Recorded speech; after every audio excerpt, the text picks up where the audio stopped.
Ini adalah kisah 5 dinar yang beratnya 21.25 gram. 5 dinar ni boleh buat apa? Jom saya tunjukkan. Yang pertama, berkahwin. Kumpul sampai 4 keping, tuan-puan dah boleh berkahwin tanpa hutang. Yang kedua, sebagai deposit rumah. Kumpul sehingga 5 keping, tuan-puan dah boleh beli rumah.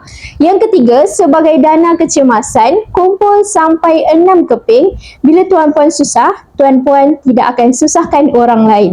Yang keempat, sebagai dana pendidikan anak-anak. Kumpul sampai 6 keping. Anak tuan-puan boleh belajar tanpa hutang di universiti nanti. Dan yang terakhir, sebagai dana persaraan. Kumpul sampai 30 keping. Bila bersara, tuan-puan boleh bersara dengan selesa. Jadi, letakkan matlamat dengan jelas, maka emas akan membantu tuan-puan untuk mencapai setiap matlamat kewangan yang tuan-puan inginkan. Bagi tuan-puan yang berminat untuk adakan simpanan emas, tuan-puan boleh rujuk di video saya atau tuan-puan boleh klik link di profil. InsyaAllah saya akan bantu sebaiknya.